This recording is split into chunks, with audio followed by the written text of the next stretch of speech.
온몸을 던져서 막았는데 보상은 막막하다. 안진용 기자님, 뭘 막았길래 저렇게 보상을 받아야 된다는 건지 궁금한데요. 내 입장에서 선의를 펼쳤는데 그로 인해 내가 피해만 본다면 과연 누가 희생을 할까라는 생각이 드는 그런 사건인데 지금부터 설명드리겠습니다. 지난달 24일 오전 7시쯤이었습니다. 일산 서구에서 도로에서 운전자 없이 홀로 다니는 화물차 한 대가 발견됐는데 이를 본 한 남성이 이를 막기 위해 달려든 겁니다. 영상 보면서 나머지 설명드리겠습니다. 비상등을 켠 화물차가 운전자 없이 서서히 움직이자 한 남성이 다가갑니다. 그리고 차를 멈추기 위해 재빨리 운전석으로 들어가자 내리막길에 접어들며 속도가 붙기 시작합니다. 뒤늦게 이를 본 차주도 황급히 화물차 뒤를 쫓고 있죠.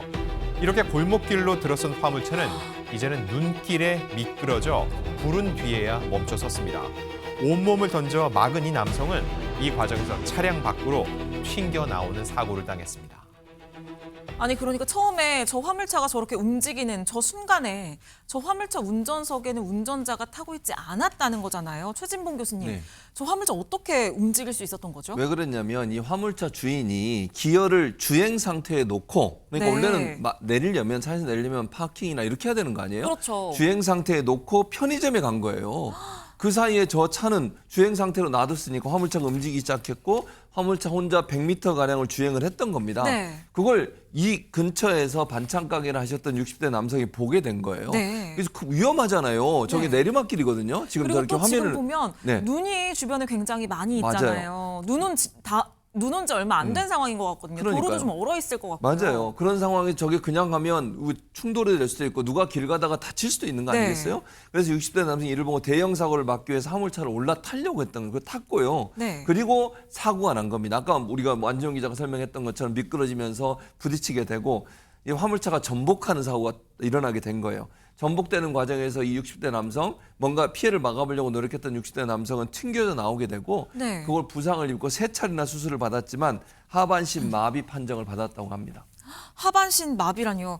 이 김효성 기자님, 지금 보면 저 화물차 주인이 애초에 기어를 주행으로 해놓고 화물차를 떠난 게 큰 잘못으로 보여져요. 그러면 화물차 측에서 보상을 해줘야 될 것 같은데요. 그게 당연한 수순인 것 같은데요. 이분은 지금 다른 사람의 피해를 막기 위해서 직접 자신의 몸을 실은 거잖아요. 네. 그래서 희생을 하신 건데 이 남성 평생 장애를 안고 살아야 하는 그런 상황에 놓이게 됐습니다. 하지만 우리가 생각하는 것과는 다르게도 화물차 보험사에서는 보상을 해줄 수 없다라는 답변이 돌아왔다고 합니다. 그 이유를 보니까요. 남의 차를 운전했기 때문에 규정상 보상해 줄 수 없다라고 했습니다. 그러니까 앞으로 나올 병원비, 그게 제일 걱정이다라고 이야기를 했다는데요. 남의 차이기 때문에 여지가 없다라는 것이 보상 거절의 이유였습니다. 아니, 남의 차이기 때문에 보상을 할 수 없다니요. 그러면 저렇게 가는 화물차를 그냥 그대로 두기라도 했어야 된다는 건지, 온몸을 던져서 사실 사고를 막은 건데, 심지어 하반신 마비 판정까지 받았기 때문에 앞으로의 생계가 막막할 수도 있을 것 같은데, 저 피해자 가족분들 정말 억울하실 것 같은데요. 이 이야기도 저희가 들어봤습니다. 열에 열 사람이 그렇게 봤으면 차를 세우려고 하지 그냥 못 본 척하고 넘어갈 사람이 얼마나 있겠어요. 기본적으로 봉사활동을 많이 해요. 사회복지사 자격증 있고 요양보호사 자격증까지 있어요. 요양원 같은 데 가면 품바 각설이를 해줘요. 공연을 그런 데 가서 봉사하고 좀 그런 분인데 지금 저러고 누워 있으니까 당신 스스로가 이렇게 중환자실에 정신은 멀쩡한데 몸은 말은 안 듣고 말도 못하고 그 얼마나 멘탈이 많이 나가겠어요. 너무 불쌍해. 나는 그 생각밖에 안 들죠. 지금 가족분들도 이 영상 말미에서는 좀 눈물을 참지 못하는 모습을 보이셨는데요. 피해자분 정말 마음이 너무 힘드실 것 같습니다. 김현주 평론가님, 저 피해자분께서 평소에도 굉장히 봉사정신이 투철하신 분이었던 것 같아요. 그러게요. 그렇게 마음씨도 곱고 남을 돕는 그런 자세를 가진 분이 어떻게 이런 피해를 당하셨나 참 안타까운 생각이 듭니다. 그런데 일단 목전에 닥친 거는 이제 치료비겠죠. 네. 피해자 가족들에 따르면 3번의 수술을 했는데 지금까지 들어간 병원비만 5천만 원이 넘는다고 합니다. 네. 그리고 9년간 해온 그 반찬 가게 이것도 지금 접어야 할 그런 형편이라는 거예요. 앞으로 재활 이런 것들에 들어가려면은 불어나는 것은 병원비뿐일 텐데 어떻게 해야 하나? 이것도 폐업해서 보태야 되나? 이런 안타까운 딱한 상황에 놓여 있다고 합니다.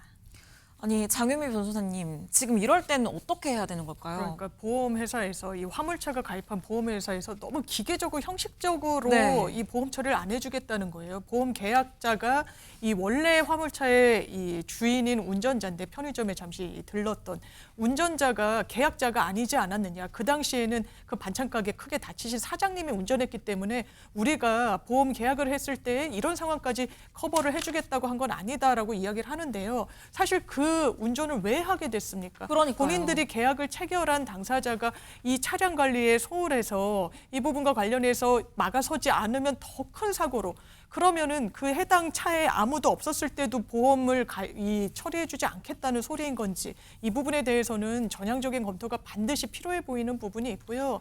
그리고 잠시 자리를 비웠던 원래 이 화물 차량 소유자는 경우에 따라서 이 상황을 보고 수사기관에서는 입건할 예정이라고 합니다. 네, 이 위험 앞에서 나선 시민을 보호하지 못하는 사회라면 다음에 저런 같은 위험이 닥쳤을 때 도대체 누가 나설 수 있을지 참 씁쓸함이 남는 이야기였습니다.